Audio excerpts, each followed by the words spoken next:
real conversation, and some hard truths. Welcome to The Quiet Professional. So hi everyone, welcome to The Quiet Professional podcast. I'm Nathan Romas. We're doing something a little different today with some video incorporated. I've got the Deputy Chiefs from the Edmonton Police Service with me, and we're going to be doing a year in review, as well as talking about 2025 and some of the focus for that. So with me, I have Deputy Chief Darren Durko from the Community Policing Bureau, Deputy Chief Devin LaForce from the Investigation and Support Services Bureau, and Deputy Chief Warren Treichel from the Community Safety and Wellbeing Bureau. So welcome to you three. Thank you.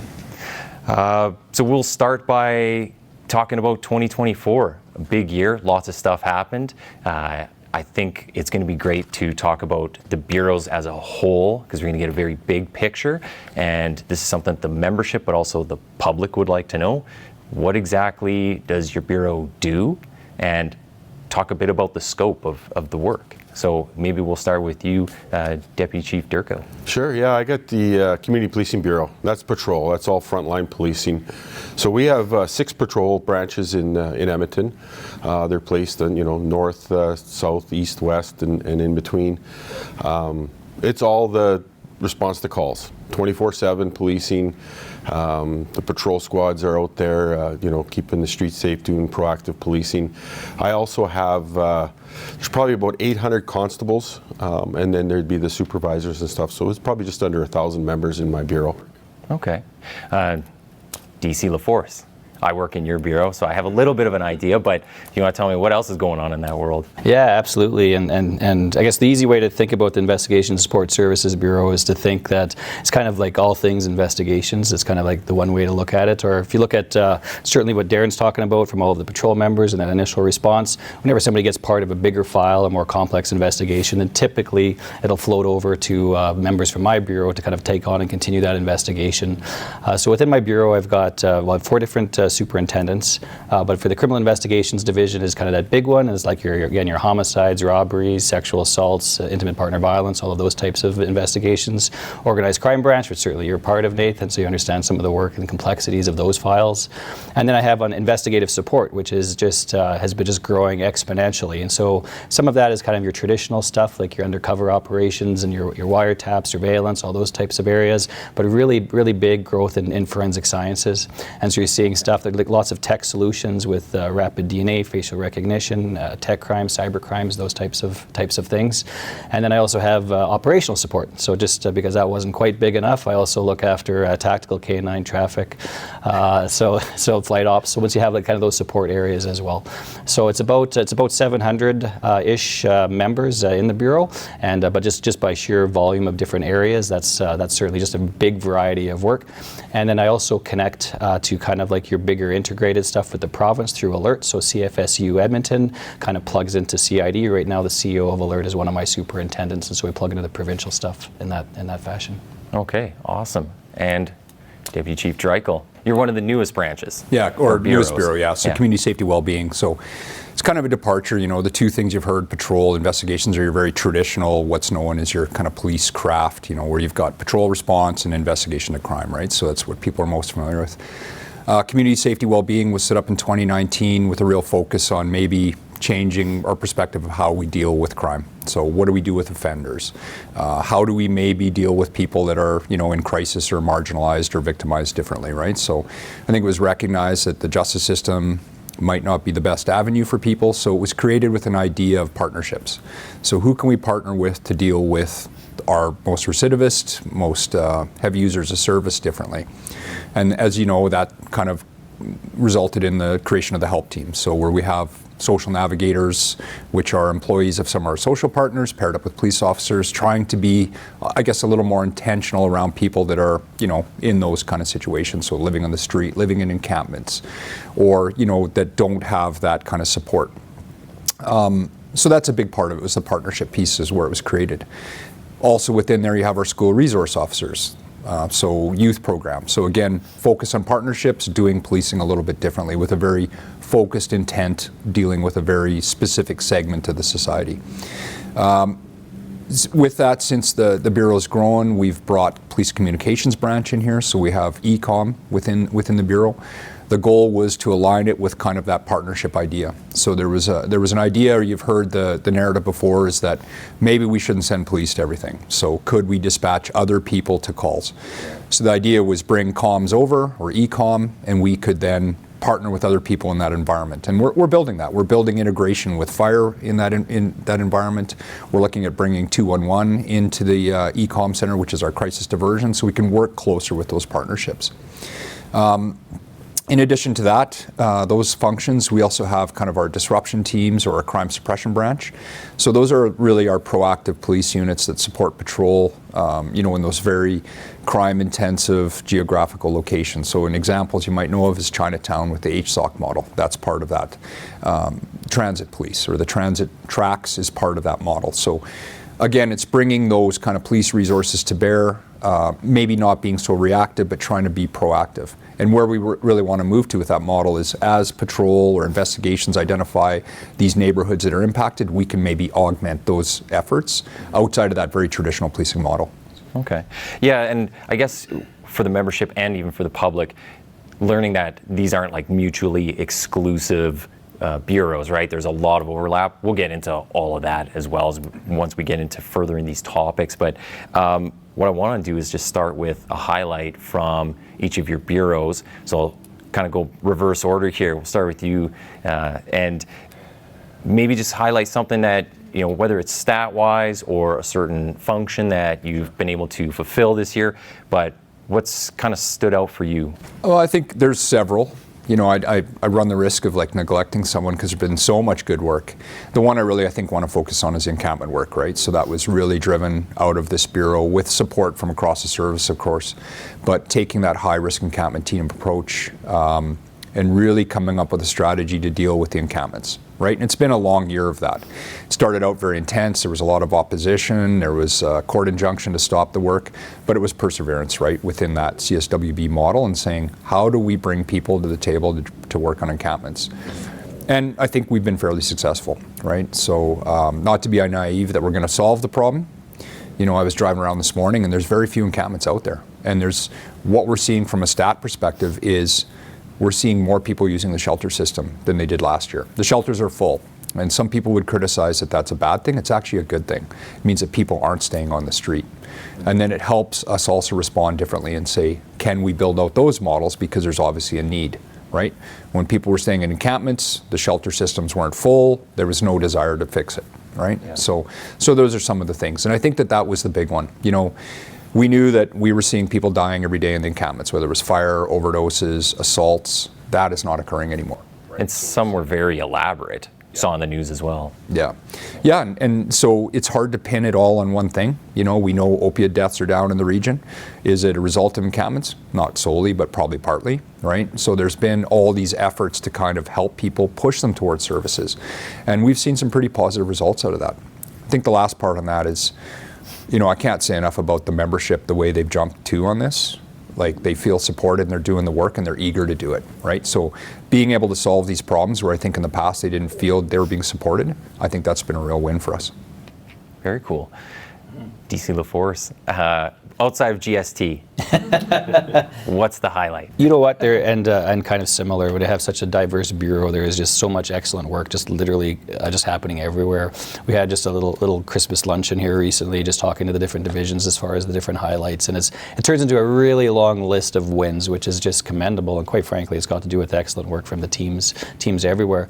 The one I will highlight, though, is just our shooting investigations, and it's something that is just mainly because it is so complicated and absolutely involves certainly the teams from my peer bureaus. And so, for example, you look at in 2023 we had over 200 shootings, right? And those are not just firearms investigations, but shootings. This year to date, and I appreciate we're coming up to the end, we're 46% reduction of shootings in Edmonton for 2024.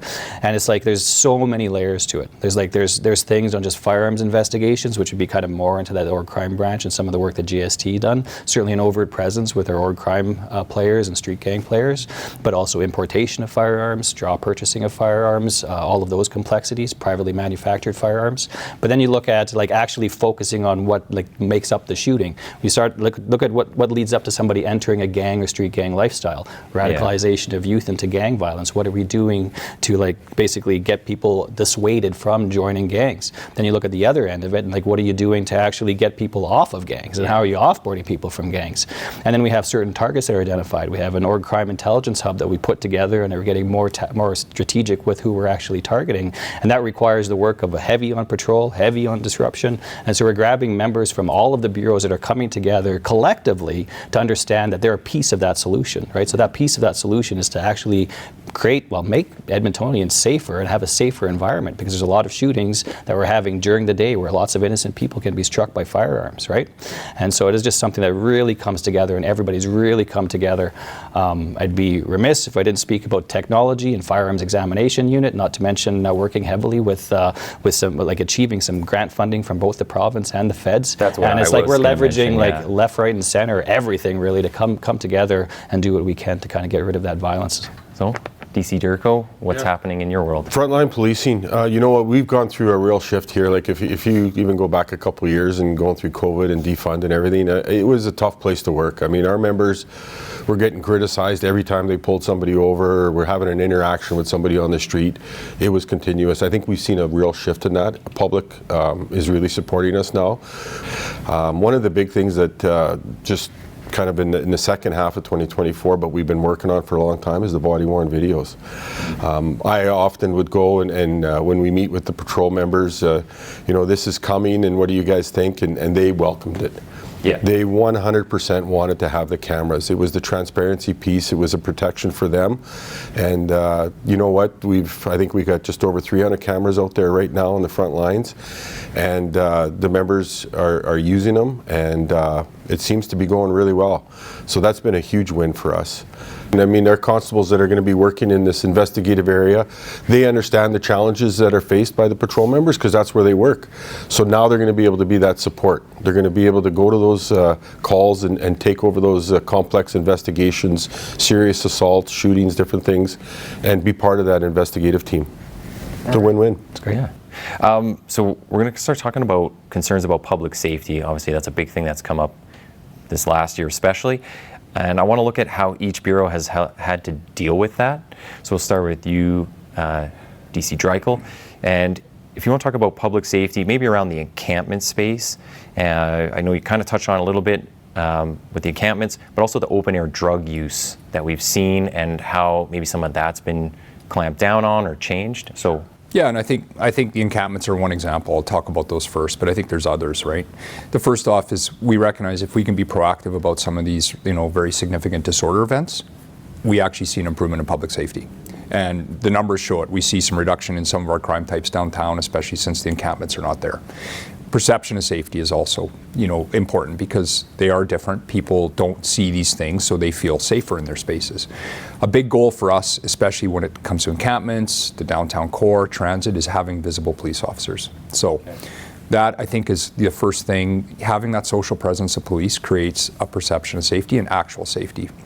It reduces the incidence of crime, and that's a real focus of that kind of crime suppression branch that we have, is support patrol through those, those neighborhoods that are impacted, having police visible.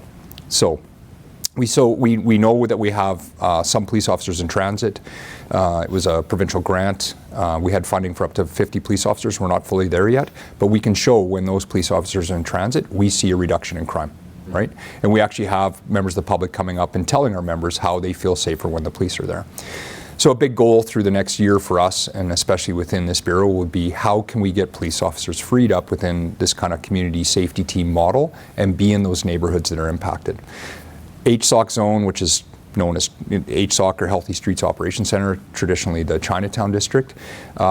We've had police officers there for 2 years working with the city teams to kind of create that, reduce crime, perception of safety. We're staying there. One of the concerns, right, is The support from the city has changed. They don't have the same numbers of their community safety peace officers there. We're maintaining a presence because we know that's important to the community. So as we build out those models, it's understanding what does the data say? Where is crime, the hard crime numbers, using surveys to determine what are the perceptions of safety in those neighborhoods, and then coming up with strategy to kind of be there and kind of deal with it. And I think those things are very important. The last one I think I look at is we need the information. We need people to report crimes to us. So looking for new ways to ingest crime reported data to us, right? Because that helps inform our strategies. So this would be like the online crime reporting? Correct, Okay. yeah. And we're looking at new tools for that within 2025 because I think we need to modernize that process. Our model was, we've had online reporting, I believe, for about 10 years. Right? It's fairly restrictive in some cases, and it doesn't promote people reporting. But we need that information because it helps inform, first off, what is our deployment? How many people do we put there? What is our response, right? Because the types of crime may vary from neighborhood to neighborhood. So, can you give a few of the numbers around maybe the shelters or the use of it, what you're seeing like around the violence side of things? Can you just speak a bit to that? Yeah. Data-wise? Yeah, so there's I believe it's around 1,800 shelter spaces, funded shelter spaces within the shelter district. Those are full right now, so we're seeing those numbers top out. And like I said before, I think that's actually a good thing, right? Because people are using those services, they're there. We're also seeing, we did some very focused policing around the shelter district, so having high visibility police. It wasn't an enforcement operation, it was engaging. Not a lot of arrests came out of there. We saw immediate reductions in crime and reductions in weapons and reductions in violence. Now, it's a small snapshot in time. We have to kind of continue that work. Some very compelling data, but it's always, and I'm cautious with statistics, right? Yep. There was reports we got that weapons offenses were dropped 60%, right? But what is the numbers? How many is the important part. And so we're seeing some of those reductions. Again, it feeds that model of if we're present and if we're visible, we just have a very positive effect on crime. Okay. I'm going to talk to DC Durko here about frontline officers and around the public safety, some of the changes that maybe you've made. I know we have a static day shift, but what else is kind of going on out there for the members to know about, and what changes have been made to kind of have an effect on public safety? There's actually been a couple of things. So the 10 squad model that you're referring to in a static day shift, we did an analysis of like when are the calls coming in and when are the peak calls for service there, and do we have enough resources on the street to be able to handle those calls. And what was happening is between typically 9 or 10 o'clock in the morning till 2, 3 in the afternoon is the high call volume. Those calls were building up, and then when our night shift comes on, when they should be responding to more high priority calls, they're looking at a call board that is deep, 30 calls deep or more, and they're trying to clean that up, right? And it's frustrating. So I think we've gained some ground in the way we're deploying. I think we need to be able to ensure that the resources are there. Some of the challenges that we're having is, our members need a break, right? Like they need to be able to take a day off, or to be able to get that course or do some training and that kind of thing. So we have a minimum staffing model. So we're always looking at that too, right? To make sure that we have enough people on the street to keep the community safe, to make sure our members are safe, that if they need backup, it's available. But then also to be able to make sure that that wellness piece is being looked after and they're able to get the break when they need it. Just talking about the public safety as well. So number of extortion cases, there was a wrap up on a file around that. And we also have the guns and gangs strategy that's been in process or progress right now. So do you want to talk a bit about Nathan, that's just because you have all this gang information. That's why you're asking these questions. But absolutely on point. Probably the biggest file that impacted, I would say, the citizens of Edmonton this year would be that Project Gaslight, which was, again, and it's a scary thing when you have like buildings and houses that are being torched, like basically by arsons, but not just an arson, but with an extortion. So basically demands for money, or we're going to burn said building, or put your life and family at risk. And that was happening in a big way at the beginning part of this year. And so it was kind of, so great, again, about everybody coming together. I took resources from everybody, which needed. It was an all hands on deck kind of scenario. But we were able to build some teams together to actually tackle that arson and that project file. heavy lifting. Like at the end of it, I think we had 20-some members that would be kind of dedicated to the file, let alone all of the surveillance and target and place-based activities that would have been part of that solution. But we had, it was like 20-plus events. I think we ended up with 6 accused in jail, pretty confident, and 1 overseas, which is involving a pretty big, and it's a big transnational nexus, right? So all of a sudden we have these extortions coming from out of country, not something we're necessarily used to dealing with, but it also hit the Lower Mainland, also hit Peel region at the same time. So we're on federal task forces, we're having federal communications, trying to organize this at a national level, but also trying to be like nimble and responsive and solve what we can for our citizens at home. And I think that we actually, I know we're the country leaders in that one. We had the most charges, we were the fastest at shutting down that violence, and since we actually laid those charges and kind of made that statement based on our police effectiveness, then they stopped, right? And that's something that I think our citizens can be confident in. Yeah. I got to jump in here. I think the one common thing is my patrol guys in my bureau make these guys look really good. I will say, so we, like our team, gang suppression team, will go out and talk to people on parades. We interact a ton with the front lines. And there is that, I'll say, kind of community aspect when you're out there on the street. And disruption is a huge partner of ours as well from your bureau. So yeah, we're always looking to work together, and we kind of borrow and steal at that front line perspective, because it's like, hey, we're all out here trying to do the same job, and we're trying to have that effect. So make it safer. Yeah, I got to shout a compliment out too. You know what? Very little, if any, pushback. It's like people get it. They wanted to be part of that solution. They were trying to free up what they could do. They're helping with ideas. They're trying, like supervisors are trying to free up their members' time. And it's like they're all moving towards a solution. Yeah. Well, and you know what? We know that the crime is going to happen and it's bad. And I think that's why you see, you know, when you become a police officer, you want to be involved. And to get opportunities to work some of the files and be part of that community support and stuff, I think that's what we all wanted when we signed up for this job. And it's good that I know these projects and some of the files that we work on are important, and I know the guys are having fun and the girls are having fun doing it. Yeah, well, and so I want to go back to the open air drug use and just talk about what everybody's done around that. We'll start on this end, and then I'll go right across. So can you talk a bit about that, some of the changes to the laws, how does it affect on the Bureau, and then what your units have been doing? You know, I think we have to look a little bit at the history, especially during the pandemic and some of the things that were overlooked. The city and the region gained a very unhealthy tolerance for open-air drug use, right? It was tolerated. We could see in public spaces people are using drugs, and they still do today. The first step was really starting to encourage our members and tell them this is not okay, right? Like, you need to deal with this. And there was some confusion in some cases. The political spectrum, they were told you can't do this. Like, there was movements to go to decrim, right? We've seen other provinces do it. There was talk about it in the city. So that became very confusing for our members because they almost felt, I can't do anything about it. Reality is, it's still legal, right? Yeah. So then it was working with our teams and determining how do we best deal with it. Is it, do we arrest people? Are we simply educating people? Is it seizing the drugs? And there was a myriad of different approaches, right? And so we started that work that way. From a technology standpoint, we looked at how can we make it easier for our members to engage with the member of the public that's doing drugs or has the drugs, report it, right, and start to capture that data again. So that's important. And just setting that expectation that it's not appropriate. You know, working with our partners in health to say, how can we improve those supervised consumption sites or those regions to encourage people to go to those locations instead. Working with the shelters to educate people within there what's appropriate, what's not. And, you know, it's been a challenge, I think, in a lot of ways because it has gone on for so long. And I think there was a narrative that this is okay, and it's really not, right? We see, you know, we've seen the people overdosing in the encampments. That was a big one. That was a big cause of death that we had. And fortunately, by working on that bigger problem of encampments, we don't see people overdosing in there. Being in a shelter, they have the supports. So they're not, you know, they're not succumbing to that because of that reason.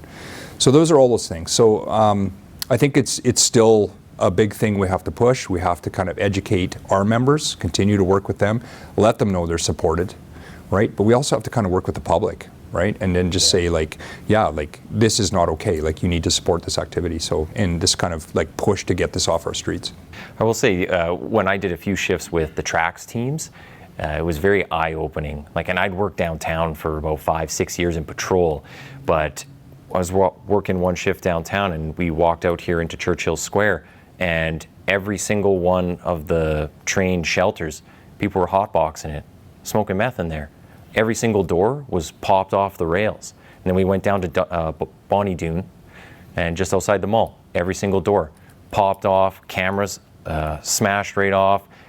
It looked like a war zone in some of these train stations.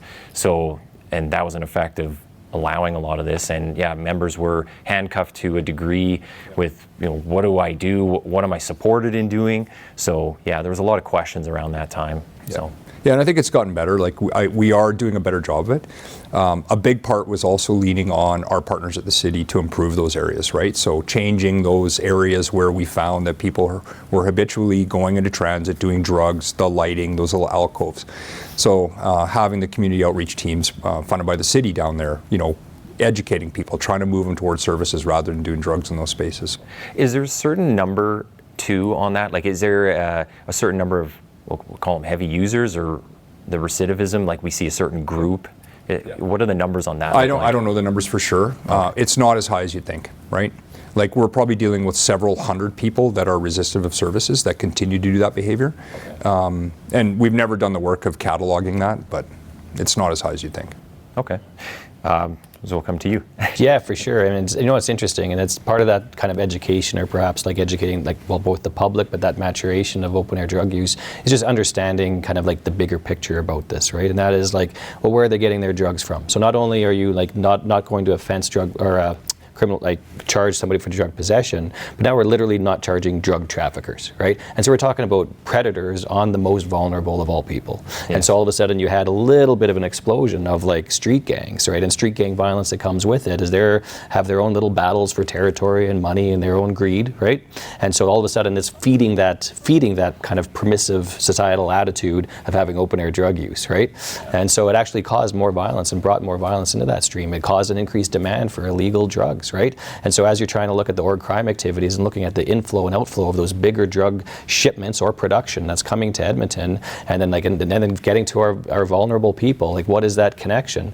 And so it's something that as you start painting that picture that these people are profiteering from this, it's important that of course your work in gang suppression team, but org crime branch, but also beats and disruption, and again all the patrol folks, to make sure that they understand that hey, there's a bigger piece at this, that you can't be so permissive about it. I think one thing on that too that I at least see when we talk about the court system is, it seems like one drug is the big topic. So cocaine, when I kind of started in this career, cocaine was big. Yeah.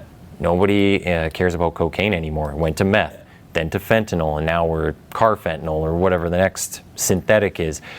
So the court systems, it's not that they're permissive, it's just it becomes they're less interested in pursuing those investigations on whatever those past drugs were. Yeah. So we have a challenge with that, because all those other drugs are still around and they still cause problems, and people don't always stay on one type of drug. You might see an influx of meth all of a sudden in a certain community.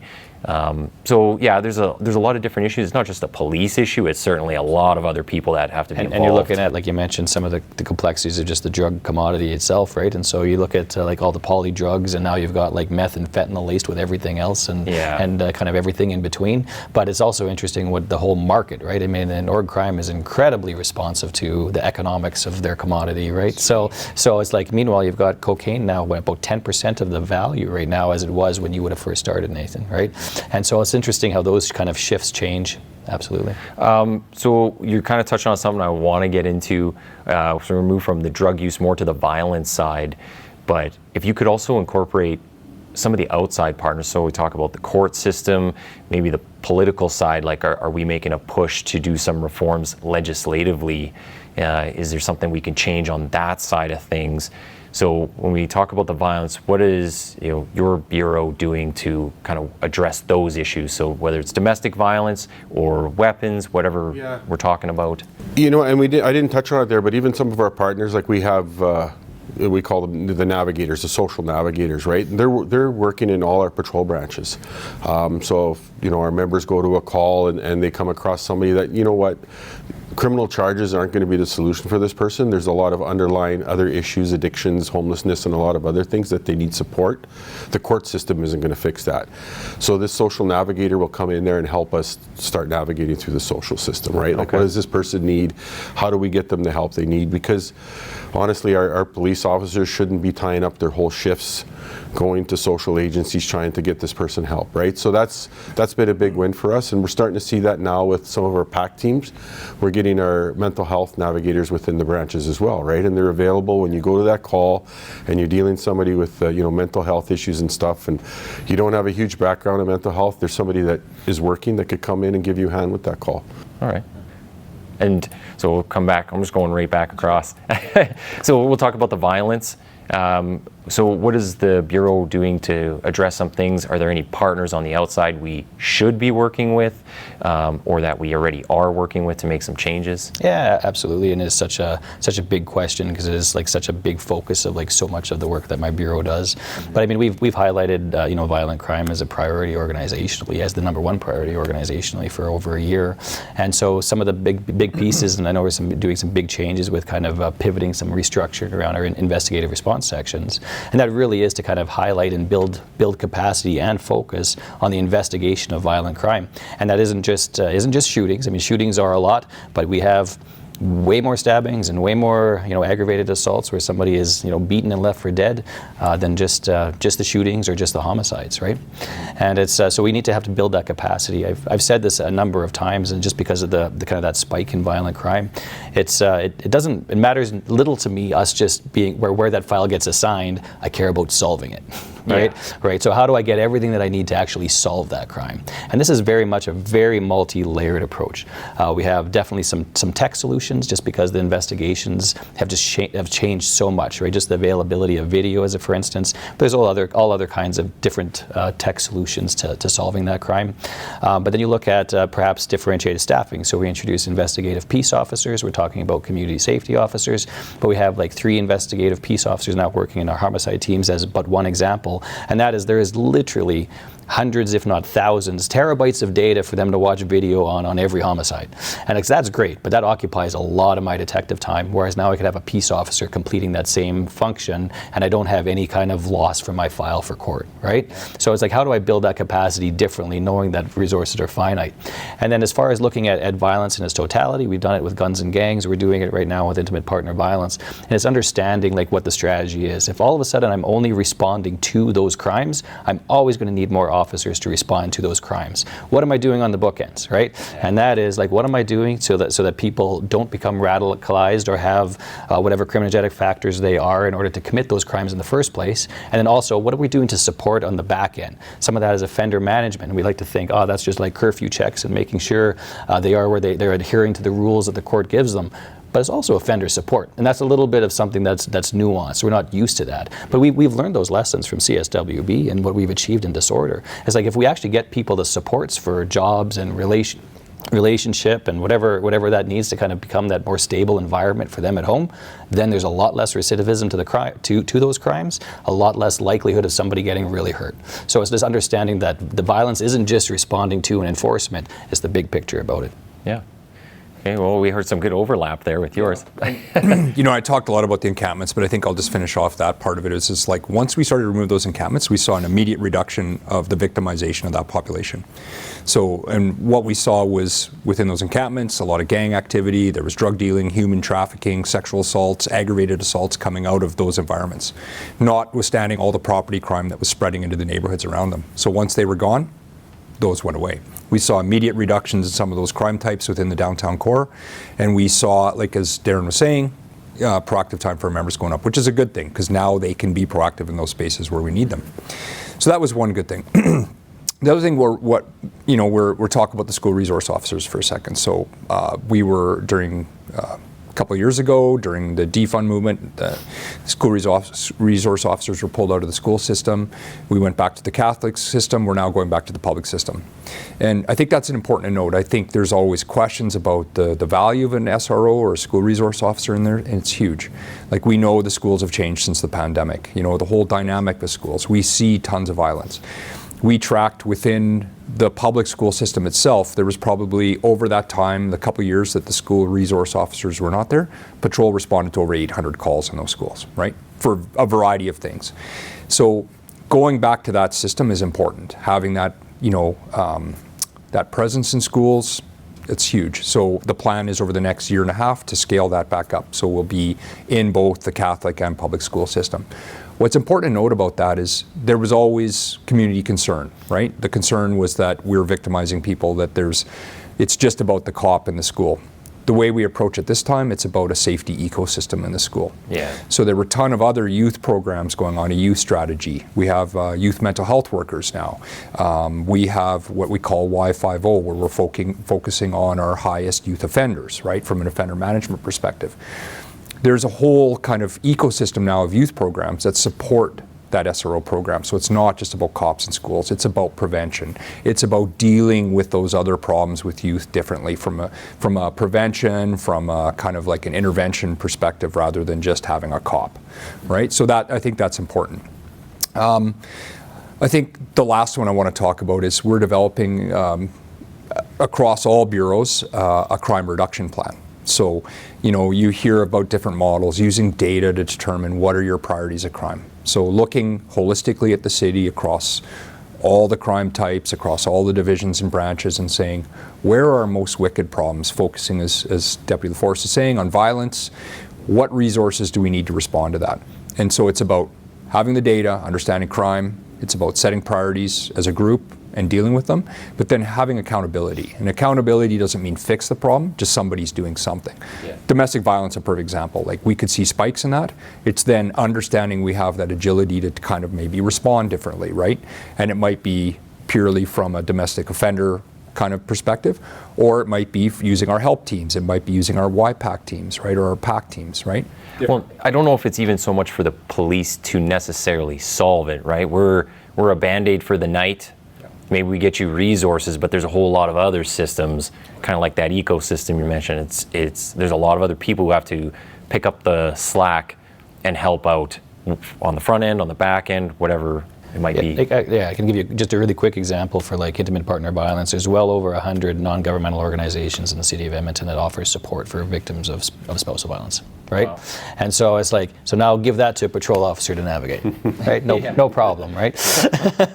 And so it's like, again, and so we're doing some very interesting things actually with, I know with a recent contribution from the Edmonton Police Foundation, we're putting like how to navigate that space a little bit better in 13 different languages available online. We're looking at like making sure that we can do our part to help really with the navigation. To your point, it's not police officers to be like social workers in this space, but how do we make sure that those folks get to the social workers, get to those support systems that they need? Yeah, and as an example of that, we may have the partnerships already established in CSWB that support that initiative, right? So it's then working together, understanding what is the best response. And it may not necessarily be a police response. We may leverage a partner now to intervene.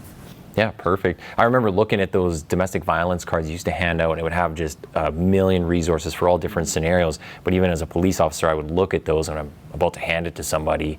I'm like, I don't know which number you would call for your specific situation. It's like, there's, like you're saying, there's a lot of resources, but sometimes it becomes so fragmented that it's overwhelming for people. Yeah, sorry to interrupt you. To that point, imagine you're somebody on the street now. Like, right? We don't understand we have trouble, it. And they're looking at it going, how do I, right? Yeah. And that's a big part of what we're trying to do as a service, is help people navigate those systems a little better. One of the things I want to ask about is recruiting and retention. So can we talk about some of the numbers, what it's looking like now? Because we did have a period where it was hard to find anybody who wants to be a police officer. You see a lot of narratives in the US kind of bleeding over up here. We don't necessarily have the same race relations. We don't have the same history that they do. It's not that we don't have those issues, but they're different. So who would like to start on talking about the recruiting retention side of things? I could start there too, because I get all the recruits come through patrol, right? And right now, I'm very pleased to say that it seems like recruit selection is doing a good job. I mean, they're out there, marketing and making sure that they're getting all the applicants they have. And we've been able to fill the classes of 50, which is a bit of a challenge, but we're able to fill them. And we haven't changed the application process. We haven't. We're still getting the top of the top, right? And I think we're getting some really good recruits, and the diversity is really good. Yeah, I can maybe just, I don't have the hard numbers. I don't know if you have more, but I know so I know that we've had more applicants this year than we've had like last year. And I know our as far as our like people that could be leaving our attrition, I think we're like minus 20 or so from where we were 2023. So it kind of had a little bit of a spike, kind of like post-COVID or through COVID, and which was also not unexpected. And then it's actually kind of got back down to that kind of more predictable levels. So so it actually is a good news story. And of course, when you have more applicants and we have vacancies to fill, and so we're filling up these classes of 50, we were looking at a net positive, I think, of 80 to 90 of this year. So if you just think of that, like again, obviously you have your attrition equation and you got your recruit training and part of the equation, and it's like, so a net 90 is a pretty darn good year, and we can expect the same for next year.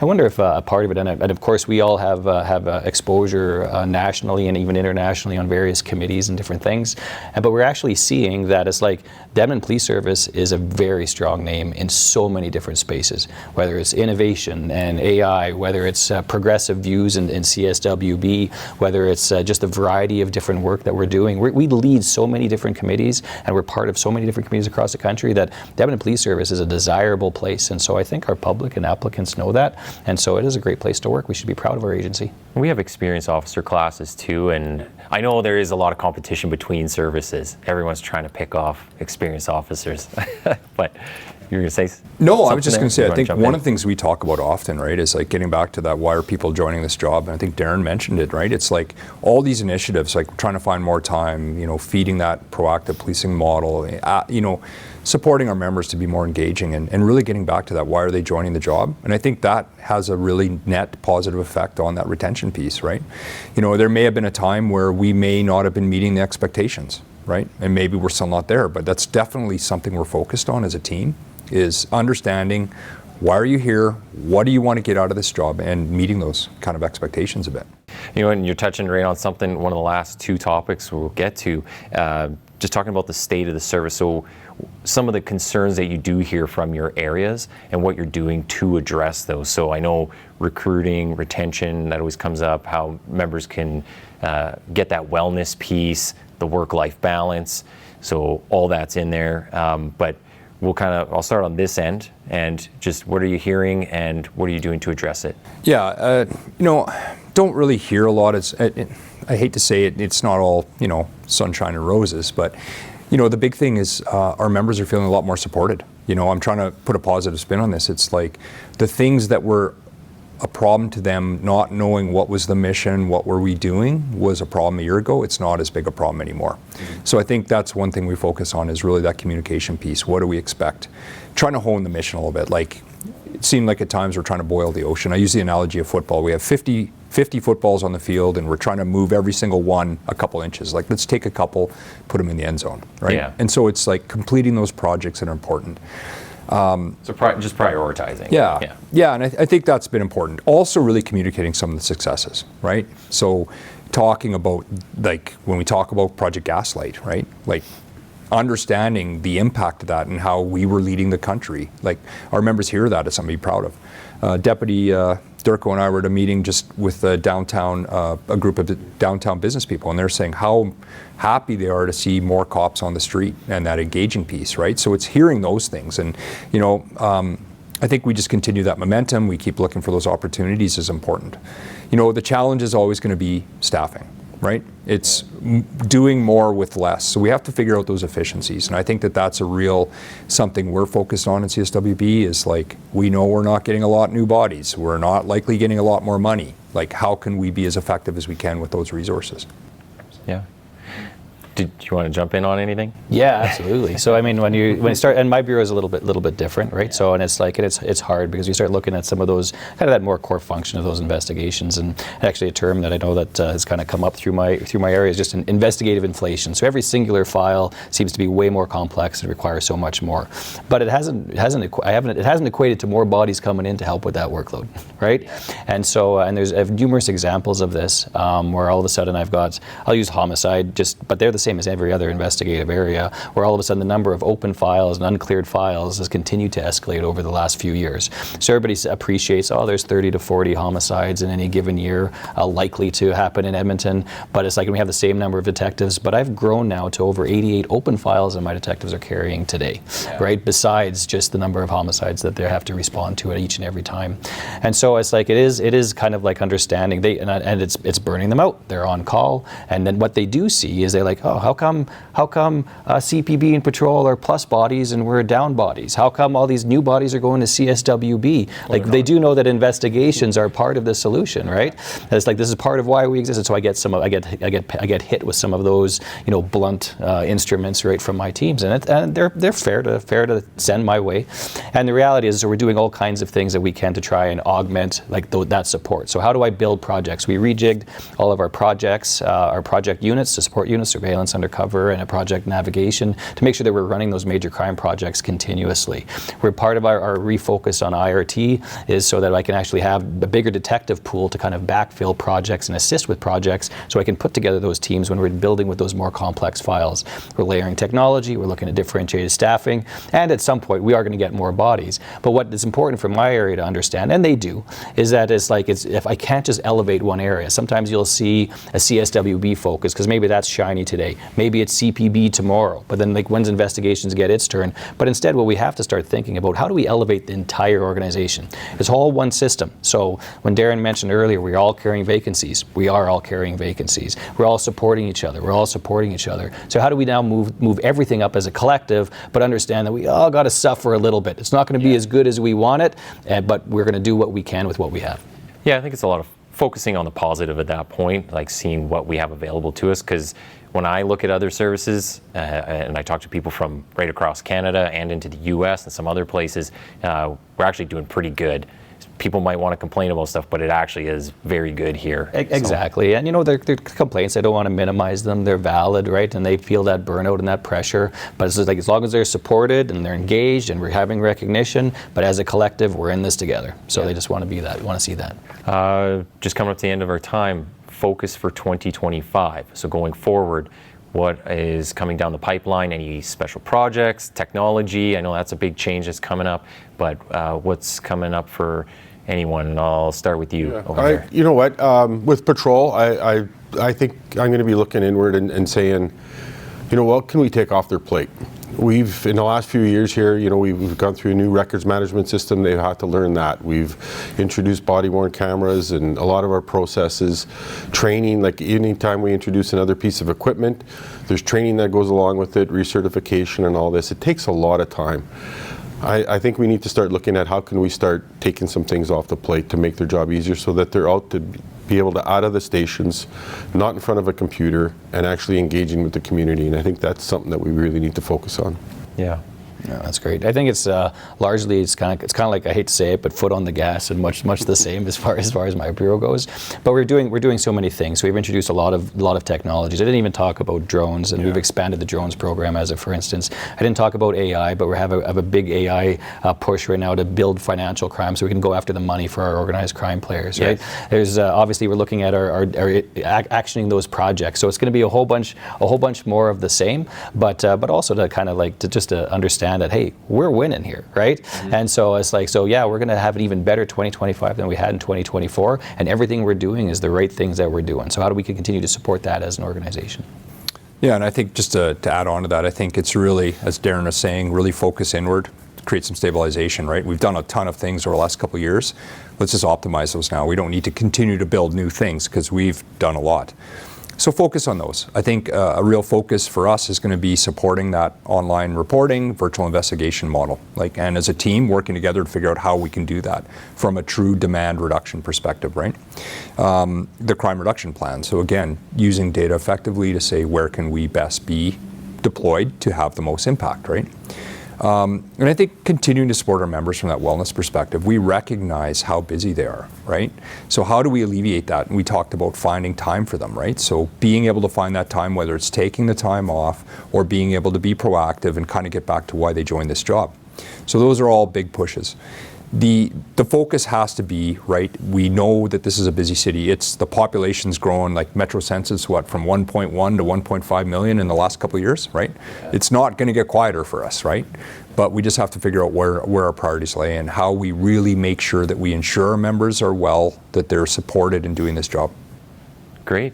Oh, thank you guys for allowing me to come in here today, allowing the Quiet Professional and EPS to do this jointly.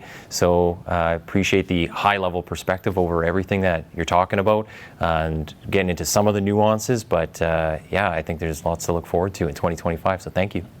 Happy to share it. Thanks, Nathan. Thanks, Nathan.